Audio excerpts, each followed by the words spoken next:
And we are live. This is UFC Fight Night 111, Holm versus Correia, Bro Picks. This is Ricky.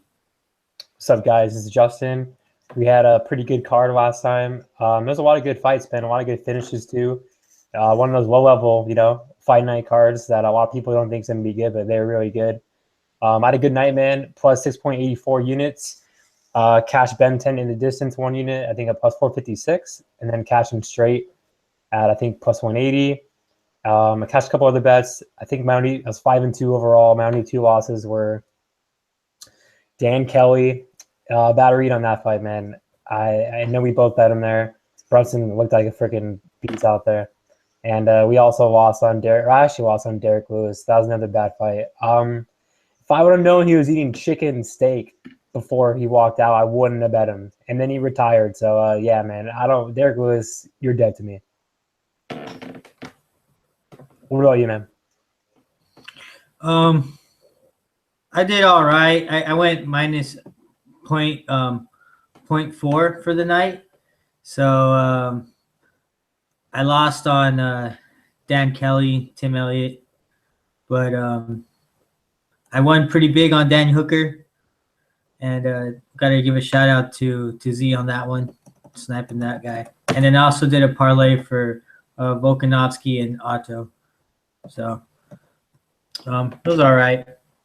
Definitely learned from that card. I fucking fucked up on Tim Elliott. I didn't know he was partying in Thailand, taking shots and shit.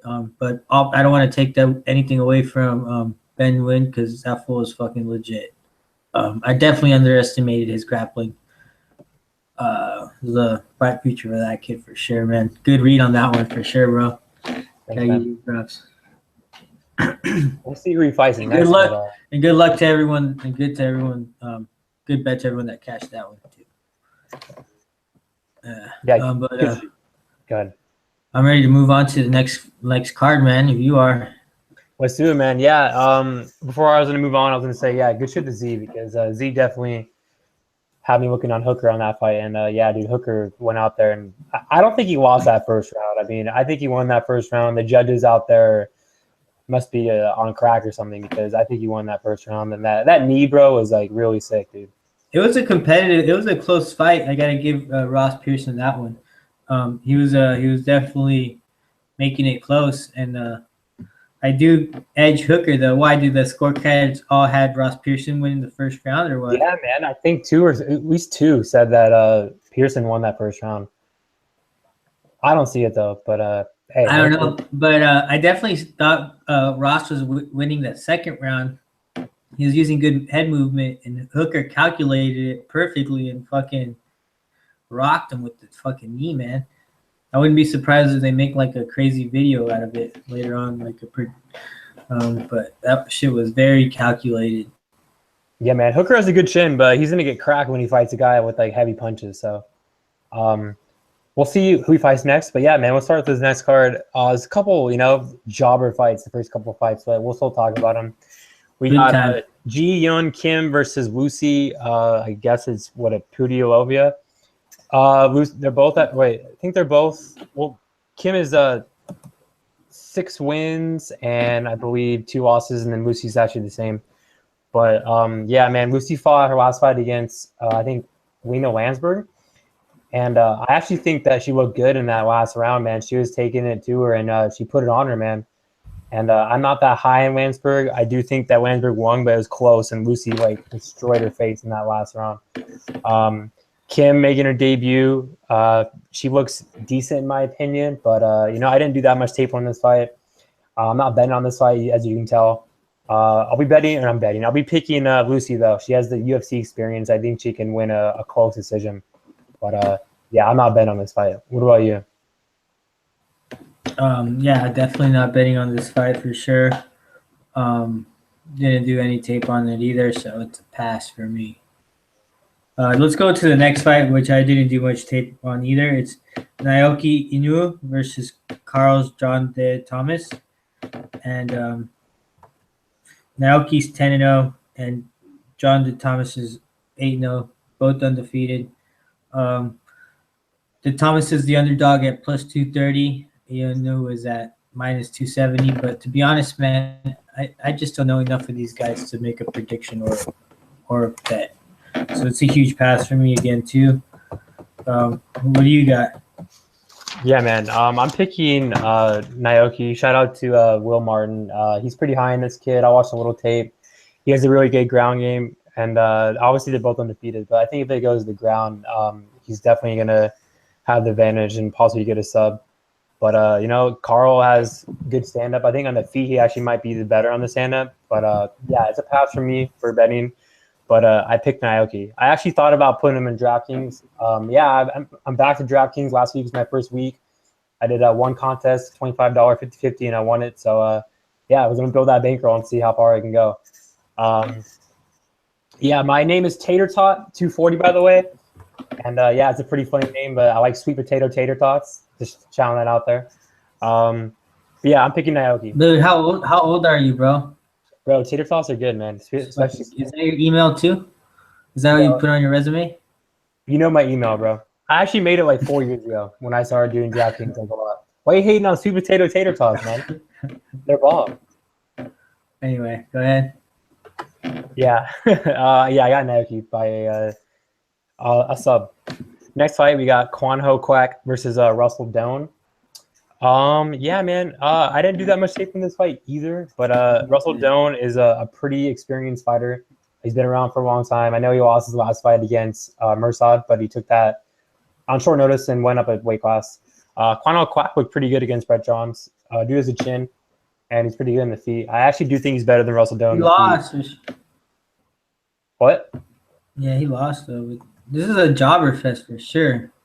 This is a jobber fest. He lost to Brett Johns, but Brett Johns has a good future, man. And I do think that Quack is decent. I don't think he's a jobber. I think Russell Doane's a jobber. But yeah, man, I think Quack is gonna keep it on the feet. And if he can stuff Russell Doane's takedowns, he's gonna win this fight all day. So I got Quack for a decision, but it's definitely a pass for me for betting. What about you, Jobber Fest?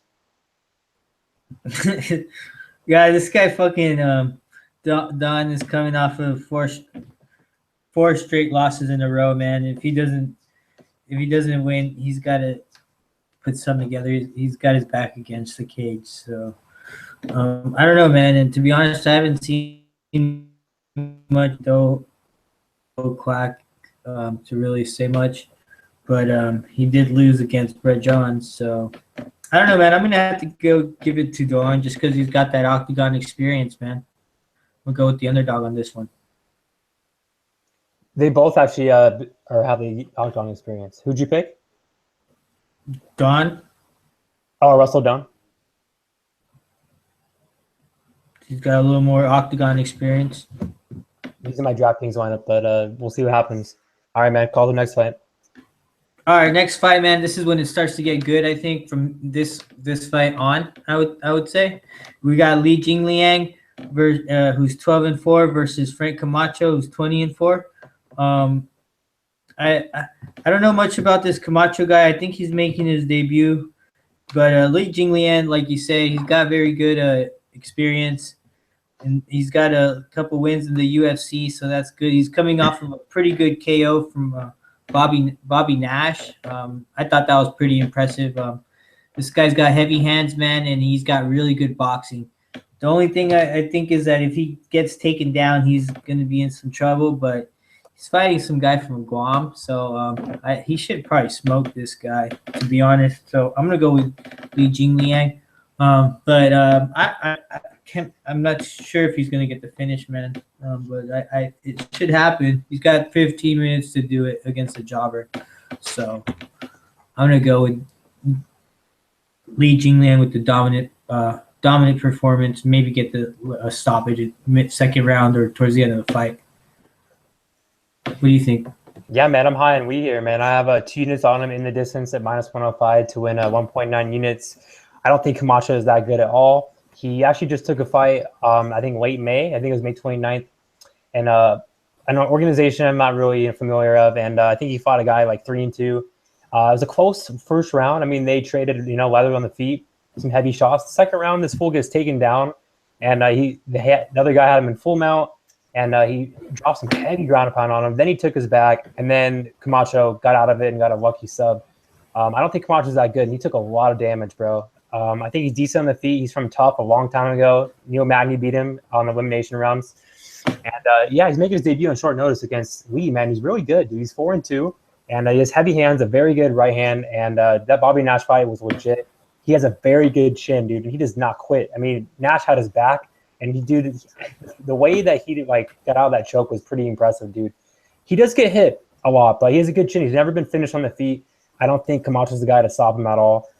He has good wrestling too. I know Lee's been subbed before, once I believe, but he lost to Keita Nakamura, and Keita Nakamura is a very good guy, man. I mean, he arguably beat Tom Breeze, and Tom Breeze is a very good prospect. And he also took a loss of split to Taleb. There's only 2 losses in UFC. I mean, he has a quick knockout against Diego Lima, another quick one against Anton Zafir, both jobbers. But the Bobby Nash knockout was very impressive. And I like him a lot, man. He's very tough. He's very fast, and he's going to be the fastest guy in this fight. And I see him starching Camacho, dude. I don't think he's that good on the feet in the first round. So I got Lee all day here.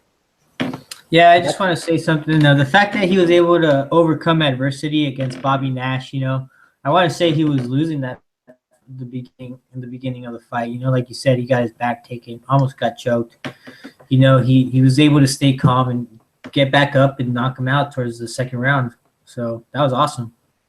I definitely do think he's going to be a good pick. But yeah, man, I hope you cash that bet, bro.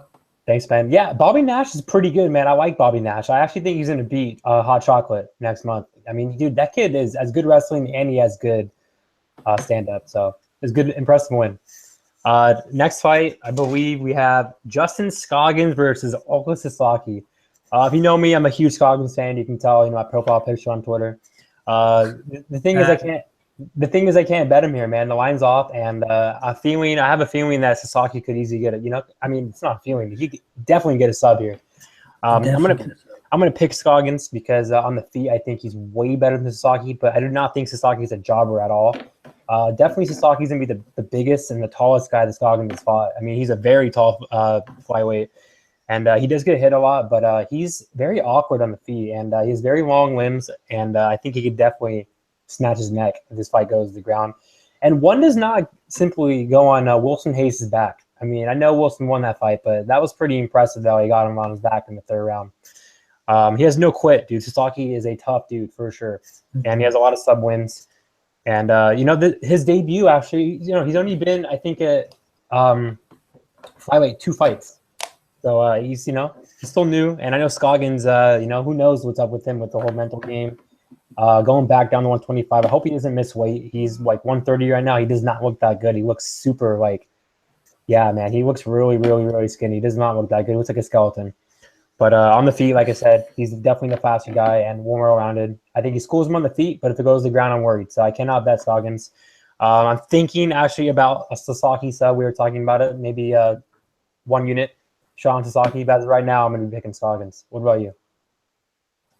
Yeah, man. Like I said, I think Scoggins has some weakness for his neck, man. He just leaves it out there, and he's able to get caught in some submissions already when he's up too. He could be winning the fight, and then he just gets caught in the choke. I don't know what's going on with that, but I think he's very overpriced for this. His striking is definitely levels above Sasaki, but if Sasaki can get it to the ground, man, I really do think Scoggins is in trouble, man. And I think he needs 1 takedown, man. He's gonna find a way to get his back, dude. If he was able to make it pretty competitive with Wilson Hayes, man, and I think if he can keep up with him, he can choke out Scoggins, bro. I do think the line is off. I might throw a small bet, maybe half. I don't know, man. Sasaki, all he needs is 1 takedown and one. I don't know.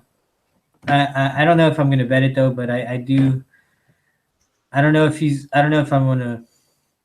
I'm not very confident at all in Scoggins, and but if Scoggins can keep it standing, it should be a clear path to victory. But there's a higher chance of Scoggins winning, but the value right now, I'm kind of tempted to bet on Sasaki, but who knows? All right. I don't know, man. Scoggins might get choked out, but who knows? I don't think that's very likely, but that's the price. Let's move on to the next fight because I'm not betting it. Alex Caceres versus Rolando Dy. It should be an easy win for Caceres. You know, he's coming off that loss against Jason Knight. I thought he was doing pretty good on the feet against him until Knight took him down and just choked him out. He made it look easy once he got him down to the ground. I thought Caceres had a better ground game than that, but hopefully he was working on it because his stand-ups should be good. If he keeps it standing, he should beat this guy, Rolando Dy. I mean, I think they're just putting out scrubs just because they're too lazy. They're pulling like janitors from school for this event because they're too lazy to fly people over there. You know what I mean? They're like, okay, who fights in this fucking area? Oh, okay, you fight here. Hey, you want to be in the UFC? All right, come on, let's go. So I think this is going to be an easy win for Caceres. Get him back on track. What about you? Yeah, I agree, man. Leroy is really inconsistent, but he only loses a good competition, and this dude's making his debut. He's pretty actually good on the feet, but I think that's it. I think Leroy is too well-rounded for him on the feet, and he has pretty good grappling too, man. He has good subs. Yeah, I'm obviously worried about the wrestling, but I don't see it here. I think Leroy goes out there and gets a quick finish, but it's a pass for me for betting. Next fight, we got Cyril Asker versus Wall Harris. Another shout out to Z because he was on Wall Harris. I think he got him like minus 180. But yeah, man, I didn't realize that Wall Harris is easy money until I watched the tape. I know he's inconsistent, but he's definitely fighting a jobber, bro. Asker's slow. And I mentioned to him that, Jared Cannonier is a kind of similar fighter to Wall Harris. He's, explosive, fast, and he made short work of him. And I think that Wall Harris can do the same thing. Wall Harris is super fast and a huge dude, heavy-handed. He's just too good of an athlete for Asker. Asker's too slow out there. And he relies on his chin too much. Wall Harris cracks super hard. So I got Wall Harris by first round finish. I actually bet him 1 unit in the distance at minus 155 to win 0.67 units. And Wall Harris all day. What about you? Yeah, Walt Harris is a huge, huge fucking heavyweight. He should be able to keep standing and knock him out. But I do think Cyril's ground game is pretty underrated here. So it's kind of a pass for me because of a heavyweight. And anything can happen. But it should be easy win for Walt Harris. I mean, should pretty much be able to do whatever he wants to do. Probably just do exactly what Cannonier did. So I'm going to go with Harris on this one. But pass on the betting. Next fight, man, it's Takanori Gomi versus John Tuck. And want to give a shout out to Dan for scoping this one out because I definitely do think that Tuck at minus 250 is a great price, dude. I think Gomi, he's coming off of three fucking pretty brutal losses. Jim Miller and Joe Lozon are fucking they're scrubs who are on the way out. Tuck is training with Benny, so he's looking pretty. He's not that bad, to be honest. I think he's got good ground game. The way Takanori Gomi is, he likes to give up his back. I mean, you hit him hard on the chin, he goes down and gives you his back. You take him down, he turtles up to try to get up, and you give him his back. So and John Tuck is very good at getting the back. I think he's going to be able to take him down and get the back and choke him out. I really do think he should do what he wants, and I'm not I don't know. I'm not too impressed with Gomi recently. I think he's on his way out, probably trying to finish up the fighting contract and show up for a paycheck. So I'm going to go with Tuck on this one with the decision. I think if he doesn't get the choke, I think he does. He can do work. He can do work, man. I think he beats him anywhere the fight goes. Yeah, man. It's a fade on Gomi. He's done. I do think that Tuck's it's mainly fade on Gomi more than like a high on Tuck. You know what I mean? Yeah, I agree because I'm not high on Tuck at all. I think that 90% of the guys in the division can beat Tuck. I don't agree with that. 90%, that's a lot. But I don't think Tuck's that good. I do think Gomi's better. I do think Tuck's going to go out there and win. But if he doesn't start him in the first round, he could definitely just stare at him for 2 rounds and lose a decision. So he gave the Emmett fight away. He definitely gave the Brown fight away. Both those guys are way better than Gomi. But I just don't trust John Tuck, man. I do think he's going to win, but I just cannot put the money on him. Just like I don't trust Scoggins, you know? I don't. Mm-hmm. Scoggins burned me, man, against Pedro. And Tuck's burned me before, bro. He burned me against Emmett. And I didn't bet him last fight, but I had him on DraftKings.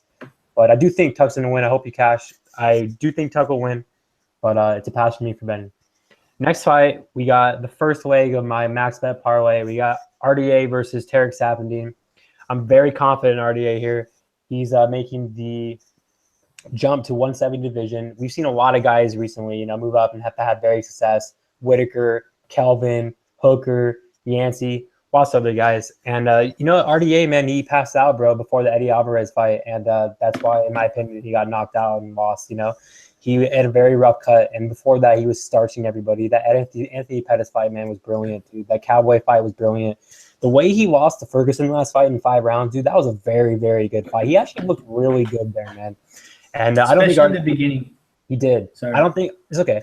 I don't think RDA is done, and I do not think Tarek Saffiedine is good at all. In my opinion, I don't think he's good. I think he's slow. Actually, no, he's not slow. My bad. He's not slow. But he is hesitant out there, bro. He doesn't pull the trigger. That's what I meant to say. And, you know, he's a good striker, man, but he just doesn't pull the trigger. He lost a very close – or he won a very close fight with Ellenberger. The Kim fight was super close. He's pretty chinny too, man. And I see RDA just putting the pressure on him. And, dude, Saffiedine does not like pressure fighters, bro, at all. RDA doesn't put the pressure on him, be too much for him on the feet. And I think RDA has the ground advantage too. Tarek has pretty good takedown defense, but if RDA gets him in the ground, RDA is going to control him, dude. So I got RDA by a dominant decision or a late finish. And he's the first leg of my 5-unit, or my max bet parlay. And we'll talk about my second leg pretty soon. What about you? All right. Yeah, man. You know, I pretty much agree with you on this fight because I also got the same parlay as you, just not as only 3 units instead of 5 because the only thing that I don't like about RDA is that he's not training at top of El Cordero. You know, he kind of switched camps, so I don't really know what's going on with that. But I like the fact that he's moving up to 170. I think he's gonna do well in that division. And usually, whenever people move up a division, they throw him like kind of a jobber. You know what I mean? So I think that is his move up. They're throwing him a little jobber, Tarek, and I do think it should be a easy win for RDA, man. I like the price that we got him at too.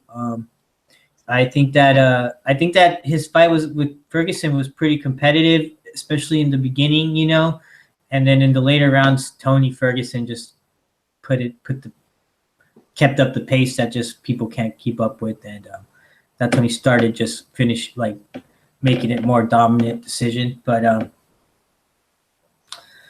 I forget if it was, but yeah, man, I think RDA moving up to 170 is good. He's going to be strong, and this is a different. He's levels above Saffiedine, so he should be a dominant decision win for him if he doesn't get the finish. But I'm most likely, I think he's just going to he's going to do like what he did to Pettis and just fucking smother him and ground and pound him. So I'm going to go with the RDA on this one. Next fight, we got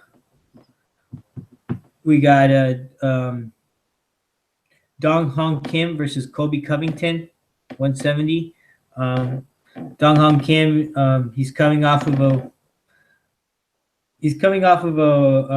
win versus Tarek Saffiedine, who I think is a fucking jobber. So at least Tarek is, man. But I mean, I don't know. I thought that fight was kind of close, right? Because Dong Hong Kim was kind of just holding on him, using it kind of just holding him against the fence, and he's got pretty good judo, but I don't think it's going to be enough for Colby's wrestling. Colby's wrestling is relentless, and he's not going to stop, man. He's just going to keep switching up from one takedown to the next, man. He's a wrestler that if he locks his hands on you, he's not going to let go. I definitely Yeah, so I mean, Dom King has some pretty good power, man. He's got some wild loopy strikes that have put people out, man. That elbow that he has is pretty nasty, but I just don't think caught. I mean, I don't think Colby's gonna get caught in that. I think he's just gonna be too. He's gonna be too forward. You know, he's not gonna give him that space. He's gonna. I don't know. And you know what? I think he starts off wrestling, and then people are so scared of the takedowns that opens up the striking for him, because that's what he did against Barberina. He was relentless with the takedowns in the first couple minutes. You know, Barberina defended takedown, and this fool started popping him with some strikes, and then eventually Air got the takedown, and then he just doesn't he doesn't stop going for takedowns, and that's what I like about him. That's you know, wrestlers are pretty good money makers, if you ask me, because they go for especially one like him, man. Training with Masvidal too, I think that's a good thing, because Masvidal is one of the best strikers in the 170 division. So in my opinion, you got one of the best grapplers and one of the best strikers just learning from each other. So I mean, iron sharpens iron, and I think they fucking live together. So definitely gonna go with the Colby Covington on this one. Yeah, man. This is the first fight that Colby does not have an injury, man. I mean, he fractured his rib before the Warrior Alvarez fight. He just took that fight, because he was broke. He needed money. He actually tore his MCL 4 weeks before the Barberina fight, and he still took him down 11 times and still looked like the best Colby Covington we see in the UFC so far.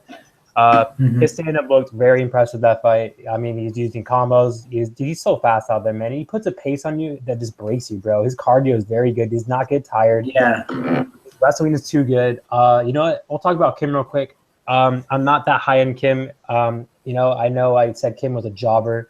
I'll take that back. I don't think he's a jobber, but I don't think he's that good. I mean, Josh Berkman, man, was hurting him on the feet, and Berkman had terrible fight IQ, dude. If Berkman had good fight IQ, he would have knocked him out. Why would you try to take him down when you're having success in the feet? I mean, he hurt him with that knee. And Kim, dude, I mean, I know he's been knocked out 3 times before. 2 times. The Maya was like kind of a fluke injury. Woodley stiffed him pretty hard, and he also got knocked out against Condit. But I don't know, man. He's looking well. He's pretty sloppy on the feet, like you already mentioned. And the Tarek fight was super close. I don't know who won that fight. To be honest, I think Tarek might have won that fight, to be honest. But it was a sloppy fight, dude. It was not a good fight at all. Kim has not looked that good lately, man. I think he's on decline, like we've been talking about. He's on his way out. He's 36. And I know he went out there and beat Dom Waters, but it wasn't that impressive either, And then the Berkman fight. So his last 3 fights, he hasn't looked that impressive. He definitely has fought the better competition, but on the feet, man, he's really wild. But, he's 80% takedown defense, but he hasn't fought anybody, dude, like Colby's wrestling, dude. I mean, Colby's wrestling, man, is the best in the division, I think. Him and Usman are right there, and Maya, all 3 of them. I do think on the feet it's really close, but I think Colby's the faster guy, and he definitely has the better cardio, man. Kim fades, dude, really bad, man. He does every fight, and I think Colby's smart, bro. He's a smart fighter. He's a good fight IQ. He's not going to keep the whole fight on the feet. He's going to mix in his takedowns and get his bread and butter. And I think Colby could stop him, dude, to be honest, man. He has good elbows on top, too. And, dude, Colby's, his stand-up's good, man. I mean, look at his fight against Jonathan Munier. I mean, he dropped him with a spinning back fist and they got that sub. And he's a finisher too, man. Finished Max Griffin. I know he hasn't fought the competition that Kim has, but, he's young. He improves every day. And the Masvidal, dude, the fact that he's trained with one of the best strikers that you mentioned, that's only going to improve his game, dude. And the striking actually looked like Masvidal his last fight.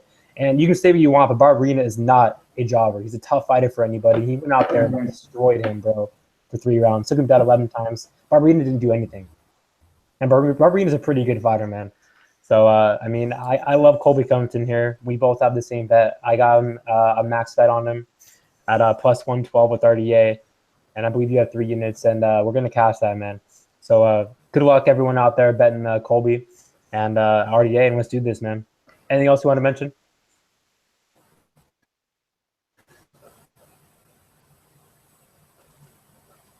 Are you good? Next fight. All right, man. The next fight, we got Marcin Tybura versus Andre Arlovski. I have 4 units on Tybura inside the distance at minus 127 to win 3.15 units. Yeah, man. This is a fade on Arlovski, but Tybura is actually really good too. Arlovski's on a 4-5 losing streak. I mean, Stipe knocked him out in like 50 seconds. Overeem knocked him out with a front kick, and like I think the second round, early in the second round, Barnett made him quit in there, and then Francis smoked him like a minute and a half. His chin, bro, is just down the toilet, bro. I mean, he's been knocked out 10 times. His last 4 fights has been finished. Stipe destroyed him, and the Overeem fight was pretty impressive with that front kick. But the Barnett fight, man, he quit in there, dude. I mean, Barnett had him in like a short like choke, and he already tapped. Like it was like the shortest I've ever seen in my life. He did not want to. He did not want that fight. And Barnett, man, was like kind of sloppy in that fight too. And I think Arlovski could have caught him, man, but he just gave up, man. Like he just like tired himself out. And sometime I think it was in the 3rd round, Barnett was like running back with like his chin in the air, and Arlovski could have catched him, but he was already done at that point. And then the Francis fight, I mean, that was like the first punch Francis threw. I mean, knocked him out. One thing I see for a huge read that I saw on Tybura is that he has really good kicks, dude. Tybura has a very nasty front kick, dude. That front kick that he went on Henrique last fight, I mean, he hurt him, bro, and that's how he got the finish. He, took him down, stopped him. It was impressive. He has a very nasty left head kick. That's one of his best weapons on the feet. And he has good power, bro, on the feet. Tybura, dude, is no joke. He's a very good chin. I know he's been stopped one time before the UFC. It's a doctor stoppage, though. So, I mean, that's not getting knocked out. It's a doctor stoppage. Tybura has good cardio, too. His debut, he lost to Timmy Big Dick. But Timmy Big Dick's pretty good. He took some heavy shots, but that was a close fight, bro. I actually scored for Tybura. Tybura took it to him on that 3rd round, man. And the 1st and 2nd round were really close. And he goes out there and destroys freaking Victor Pesta. And then, he won every round against Henrique. I know you bet Henrique there. Henrique's pretty good, though. But dude, Tybura smoked him on the feet. I like Tybura, man. He has good ground game, good kicks, very good in the feet, awkward power. He's the faster guy here. And he has a good chin. And I see him just keeping it distance. And when Andre just, runs in like a bull, he's going to get countered. Or, I mean, at distance, I can see Tybura catch him with a front kick or his nasty left head kick. And he has a very good heavy right hand, too. So I got Tybura here. I think he's going to be in and out and be too much for him on the feet. And Arlovski is done, bro. What about you? Yeah, man, this is a huge fade on Arlovski. His chin is done. I don't know why he hasn't retired yet. Tybura's a heavy, nasty striker, too. He's got these awkward strikes that find a way to land, and they'll hurt you. He's got a chin, and this is a huge fade on Arlovski. I got 5 units on Tybura at minus 240, so hopefully this cashes.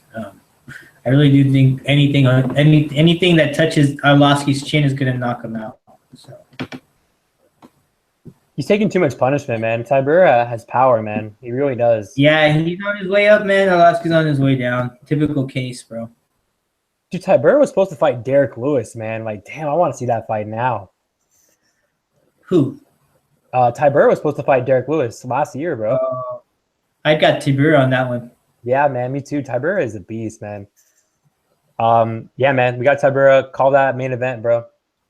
That's solid main event. It is a solid fucking Holly Holm versus Bet Correia. Holly Holm coming off of what? 3 losses, I think. 3 straight losses. She lost to did she lose to Shevchenko? Yeah. I know Misha Shevchenko and Jane Durand me, which is unfortunate, but I mean, a loss is a loss. And Bet Correia, I mean, herself is not too impressive either. But I can't blame people taking a shot on her because anything can happen. She's coming off of a draw, I think, with Marion Renew, which kind of, I don't know. I do think Holm is going to win this fight though because she is a better striker, and they're both going to want to strike. Holm's going to use her. She's going to use her counter striking. She might even get the finish because it is 5 rounds. I mean, Bet got knocked the fuck out by Ronda Rousey. I mean, I know MMA math doesn't work here. It doesn't ever work. I know that, but I'm just using that as an example as to how, not good her striking is. Because her striking is not as, I don't know, man. It's just a women's division, So I don't know. I don't really think there's much talent there. I think Holm has a little bit more of a striking background. She's a kickboxing champion. Or some shit like that. She's boxed a lot. So I just do think that she's got more experience in striking. And they're going to strike, and I think that Holm is the better striker. So I'm going to go home with the finish. What about you? Yeah, man, I agree. This is past city for me. I do think that Holm is a better striker. I think Holm is actually better everywhere. I don't think Correia is that good at all, to be honest. I mean, she has one good thing, and that's about it, her ass. Everything else about her sucks, dude. I think she lost that fight against Marion Renault, man. And I'm a pretty big Marion Renault fan, but yeah, I thought she lost that one too. I think Marion got robbed, dude. So that was a close fight. But yeah, man, I don't think Beth is that good, man. Shout out to my boy MMA Kelton. I know he has a bet on Holm in the distance. I can see that cash, man, because I don't think Beth has good cardio, man. She's never been 5 rounds. Holm has pretty good cardio, man. She really does. She's been around for a long time. And I know she's 3-5 losing streak, but I don't see her losing to Correia, man. Correia is not that good. I would not take a shot on her at 1,000 plus 1,000. So I got Holm here. The line is I just can't bet Holm at the line. But who knows? Maybe in the distance. I mean, maybe if it goes like plus 200, I don't know what it is right now. Maybe it is plus 200. I don't even know. But yeah, I got Holm by a dominant decision or a late finish. Yeah, man. So recap our bets. I have a 5-unit max bet on Colby and RDA. I have a Tybura 4 units inside the distance. I have Lee 2 units inside the distance, and then Wall Harris 1 unit inside the distance. I got the 4 plays so far. I might do a couple more. We'll see. I'll put them in the betting description. But as of right now, just those 4. And you can follow me on Bet MMA Tips at BroPicks. What about you? So yeah, I got one bet on Tuck for I got max bet on Tuck at minus 250. I got 3 unit parlay on Kobe and RDA for the same odds as you did. We got them at the same time. And then I got Tybura straight bet minus 240, 5 units. So yeah, I might just keep it at that for now, unless I see something prop that might be that catches my eye. If a Suzuki prop is fucking, if it's really sick, I might go for that. So, but other than that, I'm probably just gonna keep it that. Yeah, man. Yeah, I can't wait for next week, man. We have Chiesa versus Lee. I already have a max bet on Chiesa at plus 105. I'm very high in Chiesa here. I see him going out there and beating Kevin Lee. We'll talk about it next week. There's also another couple plays I like on that card, but a couple shout outs real quick. Shout out to my boy Will Martin. He's having his girl due really soon, hopefully this week. Shout out to Z. I see that your arms are, they're not that big, man. So keep on working out, and if you want arms like these right here, just hit me up, man, if you want to get some technique in there. Shout out to Half the Battle Dan. Shout out to MMA Kelton. Shout out to Seb Show. And yeah, what about you? That's it, bro. I'm not trying to show up anytime they hit me up and stuff. So I'm good, but those guys are sick. You're just getting a little weird. That's good for me. I'm ready to sign out when you are, man. It was a great podcast, guys. Thanks for tuning in. All right, guys. See you next week. See you guys.